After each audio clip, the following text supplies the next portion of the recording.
Bonjour à toutes et à tous, aujourd'hui vidéo un petit peu technique. Comme promis, je vous apprends à déchiffrer un patron. C'est parti.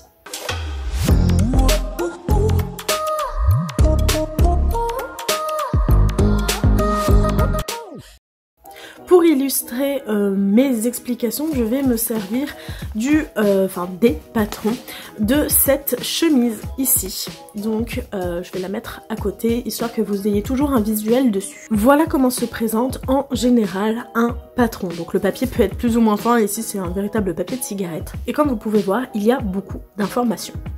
À savoir que dans un patron, il y a trois types d'informations. Les informations de base, d'où vient le patron, les tailles, les machins, voilà, vraiment, ce sont des informations repères. Le deuxième type d'informations, ce sont des informations qui vont nous servir à la coupe, et un troisième type qui va nous servir à la couture. Donc la première chose à regarder dans un patron, donc ça va être les informations de base, les repères, et bien on va trouver ceci ici. Donc tout d'abord, si c'est un patron acheté, on va avoir la marque ainsi que le nom du modèle. Donc la chemise, c'est le modèle 4923. Donc le modèle de la chemise, c'est le 4923. Ça représente en fait ce modèle de chemise. Mais dans ce modèle de chemise, on peut voir qu'il y a deux versions. La version D et la version E. On a donc ici une représentation. Cette partie-ci qu'on voit, c'est D et E, ça représente le dos. Ça veut dire que le dos est le même pour la version D que pour la version E. La version D, on a le devant avec un col haut et un petit rucher et également des petits volants au niveau des manches. Et la version E, on a un col qui est un petit peu différent, un laçage et pas de dentelle sur les manches. Et donc ça va être représenté sur notre patron. Donc on voit que c'est le modèle E. Et donc c'est une chemise pour homme. Sur les papiers, sur les patrons pardon, faits main, on n'a pas spécialement ce genre, on n'a pas cette ligne là.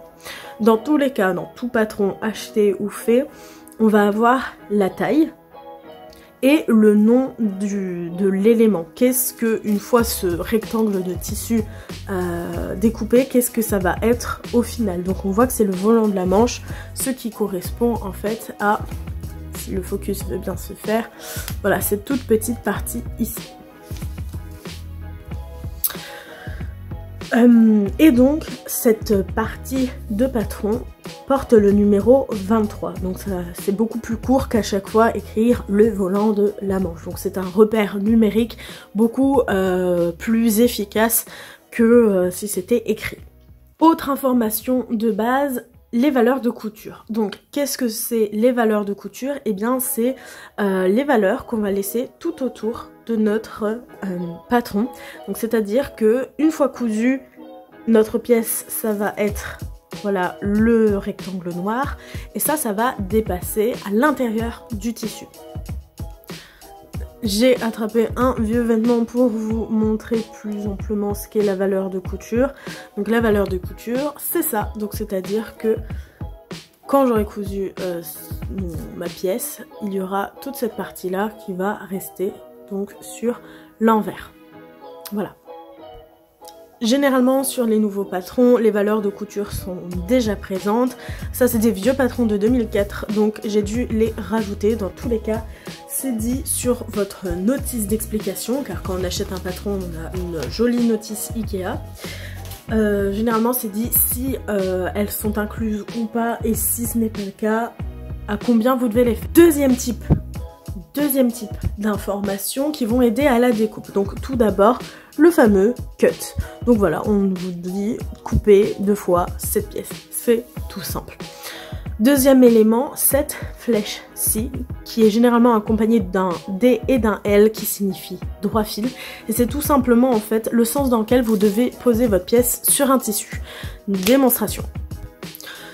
Bon, pour l'exemple, je n'avais qu'un tote bag à portée de main qui est complètement sale. Donc en fait, quand on réalise une pièce, on ne peut pas mettre la pièce absolument comme on veut sur le tissu, car le tissu a un sens. Donc, Son sens, c'est en fonction de comment il a été tissé. Donc on appelle ça fil de chaîne et fil de trame. Je vais pas m'attarder plus que ça, mais en fait il y a un côté légèrement plus extensible et un côté beaucoup plus rigide. Ça se sent quand on tire. Ici je sens qu'il y a une grande résistance au niveau du tissu, alors que de ce côté-là, on voit que le tissu a plus d'élasticité, même si c'est une toute petite élasticité. Et bien mon droit fil, ça va être le sens où il n'y a pas cette élasticité. Et généralement, le droit fil est dans le sens vertical. Et le côté plus élastique va dans l'horizontal. Donc c'est-à-dire que sur cette partie, hop, on me dit que on doit avoir le droit fil ici. C'est-à-dire que je vais poser mon patron comme ceci. Et je vais l'épingler pour pouvoir découper mon tissu. Mon patron sera dans le droit fil, puisque ici, cette ligne-là, c'est là où j'ai le moins d'élasticité. Je reprendrai ces explications dans une autre vidéo qui se nommera probablement « Préparer son tissu avant de coudre ». Donc voilà pour ces informations sur la découpe. Autre information et dernier type d'information, information sur la couture. Alors, on va avoir tout d'abord tout ce qui va être au niveau des ourlets.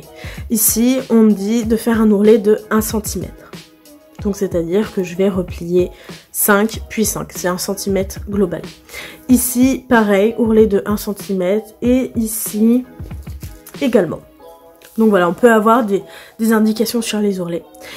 Ici, on va avoir indication de fronce. Ça veut dire que toute cette partie, je vais poser une ligne de fronce et ça va être tout simplement une partie froncée. C'est assez intuitif. Et on va avoir des codes comme ce petit triangle qui va en fait me permettre, c'est un indicateur qui me dit que la pièce qui vient juste au-dessus va aussi avoir un petit triangle. Voilà, j'ai la pièce du dessus, alors on a l'impression qu'elle est beaucoup plus petite, mais comme ça c'est froncé, et bien petit à petit ça va perdre de l'ampleur. Et donc on voit que petit triangle, et bien quand je vais coudre, il va falloir que le triangle soit sur le triangle. Donc voilà, c'est des repères pour vraiment nous aider à bien positionner notre patron correctement. On va justement s'intéresser à cette pièce, elle va me permettre de compléter certaines choses. Donc déjà on peut voir qu'il y a les éléments principaux dont je vous ai parlé, le nom, le modèle, la taille, ce que ça va être, à quoi ça sert, son numéro et également le nombre de pièces qu'on doit couper. Et là vous pouvez voir que on nous donne deux informations différentes. Donc là en fait il nous faut 4 comme ça dans du tissu et 2 dans de l'entoilage. Donc voilà, non seulement les patrons nous disent combien de pièces on doit couper, mais combien dans chaque tissu différent. Et on voit que c'est une pièce qui sert et pour la version D et pour la version E. Donc on a les valeurs de couture, on a le doigt fil et on a des crans. D'autres caractères, d'autres symboles se sont ajoutés. Alors, ça sert à quoi? À quoi correspondent ces symboles? Ici, on a une fente qui représente en fait le trou pour mettre un bouton. Donc c'est une boutonnière. Qui dit boutonnière dit bouton, et donc on va avoir ici notre bouton, notre repère pour poser le bouton. Alors dans les nouveaux patrons, c'est généralement une petite croix. Et donc en parlant des poids, nous en avons 4 ici. Alors à quoi ils correspondent? Eh bien tout simplement étant donné que au total on a plusieurs tissus différents, donc on va avoir plusieurs rectangles comme ça, et bien c'est pour dire que c'est des repères pour superposer les différentes couches et faire concorder. Et donc on va étudier un dernier patron qui est très très grand, je vous le montre comme ça, mais je vais vous montrer simplement 2 éléments en zoom. Donc on va voir 2 autres informations qui vont pouvoir nous aider et qu'on retrouve très souvent. Donc je vous ai fait un zoom et donc la première information dont je veux vous parler, parce que vous risquez de la trouver souvent, surtout si vous faites du décorsé, ça va être ce qu'on appelle la waistline, dite la taille, mais pour le coup c'est un terme qu'on garde en anglais en couture. Donc ça va être la ligne de taille et ça veut dire que voilà, à ce niveau là du patron, c'est là où on doit, c'est là où vous avez votre taille, à ce niveau-là, quand la personne mettra, pour le coup, la chemise, la taille de la personne. Pour la deuxième et dernière info, c'est ce qu'on appelle la ligne de pliure.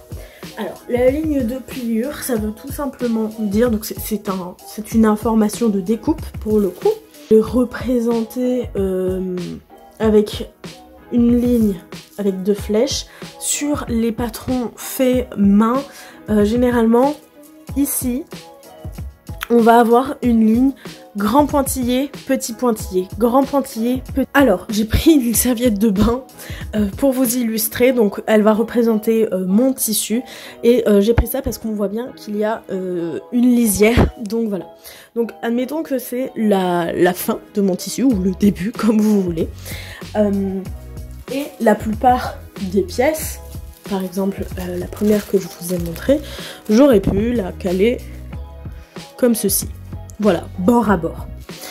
Seulement avec la pièce qui doit être avec sur la pliure. Alors déjà ici j'ai mis une valeur de couture comme vous pouvez le voir, mais il n'y en a pas.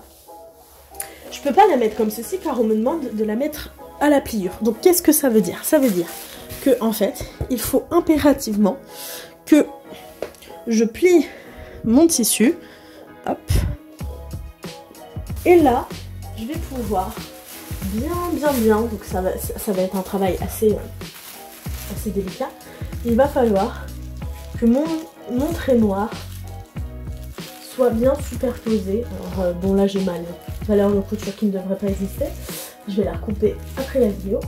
Mais voilà, je vais bien positionner mon patron comme ça. Je vais épingler et je vais pouvoir découper donc tout autour, tout ça, tout là, même en haut, on imagine hein, bien évidemment. Mais je ne coupe surtout pas à ce niveau-là. Et en fait, quand je vais déplier, quand je vais désépingler et déplier donc mon tissu, eh bien je vais avoir deux fois cette partie-là et elles seront rattachées au milieu.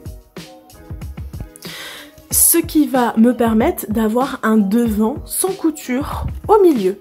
Il y a deux éléments également très importants en couture qu'on n'a pas vu sur les patrons parce que c'est pas mis, c'est des patrons qui sont assez compliqués honnêtement si on n'a jamais fait de couture. Donc voilà, donc ils les ont pas mis parce que je pense qu'ils se sont dit que c'était assez évident, mais quand on n'a jamais fait de couture, ça ne l'est pas. Donc on appelle, donc la première chose, ça s'appelle le milieu devant qui est représenté donc par cette ligne blanche que j'ai présenté à la craie. C'est tout simplement vraiment pile le milieu, l'axe de symétrie d'un corps humain qui passe entre la poitrine et qui passe par le nombril. Voilà, et cette ligne ne bouge jamais, jamais, jamais. Et nous avons la même ligne derrière, donc qui s'appelle le milieu dos. J'espère sincèrement avoir pu vous être utile avec cette vidéo. C'est un petit peu technique, un petit peu compliqué. N'hésitez pas à le revoir plusieurs fois. Et moi je vous dis à la prochaine pour de nouveaux tutos.